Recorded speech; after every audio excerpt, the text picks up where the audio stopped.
Everybody else knew the shit that Vince did, you still got away with it because it was a big thing in the news at one time, and all of a sudden it died down, and it's WWE back to fucking normal. And it's the same thing. You got away again with fucking murder. And Vince McMahon, you and the motherfuckers that work with you, all of you got blood on your hands because all of you motherfuckers is crooked, and you just keep getting away with fucking murder. You had that cocksucker Brian, some another from Figure 4, some another, whatever that bullshit was. Brian Alvarez, come on, talking about when Cronin died, talking about, oh, it was drugs and ECW, and they ran rapid, and they was at ringside, and this, that, other. You're a goddamn lie, because, bitch, I worked ECW from 2000, from 90 motherfucking 435 to 2000, and the only motherfucker died when I was there was motherfucking Louis Pagoli, the only one. But you look at the motherfuckers don't work for fucking Vince, and don't fucking die, you goddamn cocksucker, you're averaging 3 a goddamn year. So just goddamn go do the motherfucking math. And then you pretend that you fire all the motherfuckers that's on steroids. You didn't fire no fucking body. You take a piss test, anybody can piss in a motherfucking cup and put somebody else's name on it. That ain't a motherfucking test. That ain't a drug test. That's bullshit. You got people working in your fucking office that their job is to do office work and stay fucking clean. So Tess can goddamn piss goddamn clean. And trust me, when you gave Tess his name, you didn't get that motherfucker's name called Tess because he made good grades in fucking high school, motherfucker. He was a goddamn steroid freak, and you fucking know it. Your ass done got away with murder, and you gonna have to answer to some fucking body somewhere one motherfucking day. You gonna have to. And I don't give a fuck what none of y'all say, but you look at your fucking track record, and you stand there, you pretend like you firefighter. You didn't fire nobody. You paid. And you know what that is? That day is the day. Rest in peace to the big homie New Jack. Now, the chickens have come home to roost. Vince McMahon has survived so much shit to build his 40-year-old empire. Look at the barrel bones that he left in his way. The steroid scandal. The Chris Benoit controversy. The Montreal screw job where he destroyed Bret Hart's career. Running territories out of business when his father shook the hands of many promoters and vowed not to compete. He destroyed so many lives with that to build his own empire. Then accumulated all that power with his ruthless dictatorship philosophy on how he tackled the business, his cold, shrewd way of doing business, created a whole hostile work environment where talent felt scared to walk on eggshells. They feared for their life. They feared to even talk to him. Then he mocked God. Remember that? Mocked God of the storyline. Oh, he answered for a lot. And this was the icing on the cake right here. And the news came out today about this. So apparently this woman is accusing him now of sex trafficking. Oh boy. And I'm going to read the article right here. From ustoday.com. Bear with me, y'all. I still got this cough. A woman who worked for WWE and received a payout from the company has filed a lawsuit against WWE and Vince McMahon on Thursday that alleges the wrestling company founder took part in sex trafficking and put her through sexual acts that were done with extreme cruelty and degradation. The WWE's former head of talent relations, Johnny Laurinaitis, is also named in the suit. The news was first reported in the Wall Street Journal.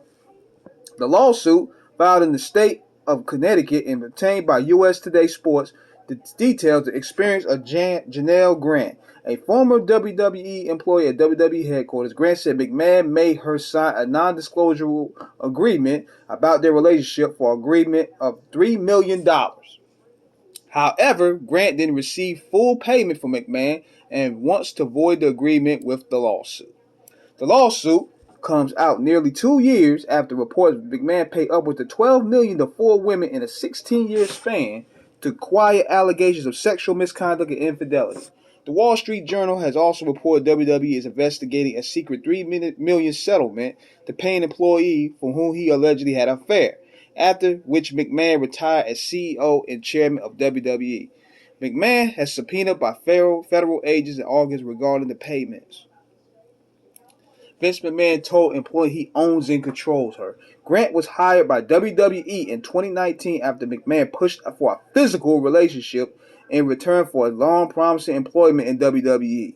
According to the court documents, during her employment, Grant said she was forced into sexual relationship, and McMahon would share explicit photos, videos, and details of her to other WWE employees, as well as coerce her into sexual relations with other staffers, including Laurinaitis. Man.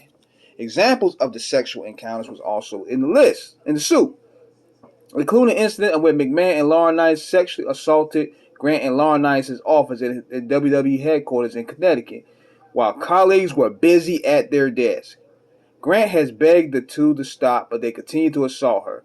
The suit alleges that McMahon has also used sex toys named after WWE wrestlers on Grant and defecated on her during one encounter. God damn. You mean to tell me Vince literally shitted on this chick? On her head? Used sex toys named after wrestlers? How much y'all want to bet one of them was probably named the Heartbreak Kid or something? Because you could tell they probably had some type of thing going on the way Shawn Michaels was getting away with shit. But McMahon also subject Grant to acts of extreme cruelty and degradation that caused Grant to dissociate and become numb to reality in order to survive the horrible encounters. Oh, man. Now, Vince denies this stuff. He says here, hold on, I'm going to read it right here on the bottom. He said, today's complaint seeks to hold accountable two WWE executives who sexually assaulted and trafficked plaintiff Jan Grant, as well as an organization that facilitated or turned a blind eye to the abuse and swept it under the rug. This lawsuit is repetitive with lies, obscene, made-up instances that never occurred, and a vindictive distortion of the truth. He will vigorously defend himself, the spokesperson said on behalf of Vince McMahon. Mr. McMahon does not control TKO, nor does he oversee the day-to-day operations of WWE. While this matter predates our TKO executive team's tenure at the company, we take Mr. Grant's horrific allegations very seriously. That's probably why this nigga went ahead and transformed his whole face. He look like an old retired Mexican drug lord now. He probably did that so he could probably fly to El Salvador or somewhere when this stuff hit the fan, because he don't even look like himself no more. But man, you talk about bad timing, man. In the midst of WrestleMania season, the Royal Rumble this week, in the midst of making one of the biggest deals in cable history with the Netflix deal, in the mix of The Rock now taking over Endeavor, and in a way he got a position there, this hits the fan. They got to get Vince McMahon out the whip now, man, because he's becoming more of a liability every day. And you notice, too, that the talent even looks more happier working under Triple H than they did Vince McMahon. Even if you look at the Raw this past Monday, you seen CM Punk and Cody Rhodes, they came to work all smiling and shit. They won't doing that under the Vince McMahon regime. You see how CM Punk, how miserable he looked the last time we saw him in 2014? You see how miserable Cody Rhodes looked? That was under the Vince McMahon administration. You see how happy they look now. The locker room morale is in a different stage now. So with this here, they gonna bush him. They gonna bush Vince McMahon for sure, because you know Endeavor is not playing. And you know what's wild to me is this. A lot of people are saying that Stephanie and Triple H may have known. They can't. See, this is why I don't like when people be trying to incorporate their personal feelings. They running their own shit. They got their own family. They can't keep an eye on what Vince crazy ass is doing. But I think, however, Stephanie knows more than what she's telling. I mean, I remember looking at a promo today that just leaked from the Ruthless Aggression era where she threw subtitles at Vince, where she told him that you prostituted me to your business associates. And that didn't seem like a promo, just a promo to me. That seemed like it was too real. Why would you put that out there? That seemed too real to me. Now, they want to probably say, well, it's within story, within entertainment. But with Vince McMahon, you never know. And considering Vince McMahon's conduct, the way how we seen him and known of him, it's no surprise. Now, considering that they got text messages, though, it looks very disturbing, especially what the fuck are these women doing, man? Like, y'all letting these old ass men shit on y'all heads? What the fuck? And I gotta say this, man. Notice she start talking as soon as the money start drying up. This is what y'all ladies will do for a bag. Y'all will get, this is what they would do, y'all. And I'm not victim shaming, but we gotta call this shit for what it is. She wouldn't have said nothing if the payments kept going. Now the payments ain't here no more, so now she's gonna play the victim mode in a way. And I'm not defending Vince McMahon, because we know Vince McMahon is very psychotic, but these women sign up for this weird shit. And these entertainer niggas is weird. This whole industry is weird, man. Show business is weird, period. I ain't taking no sides, man. I'm just calling the story like I see it.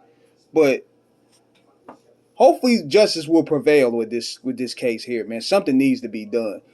And Vince need to go to trial and face consequences for his action like any other citizen does. His money and his privilege can't protect him no more. If I have to go through it, then he has to go through it. If anybody else don't have to go through it, they got to go through it. We got to keep that same energy verbatim in 2024. So let me know what you guys think in the comments, man. I'll be chiming more about this weekend after the Royal Rumble. Holla at your boy.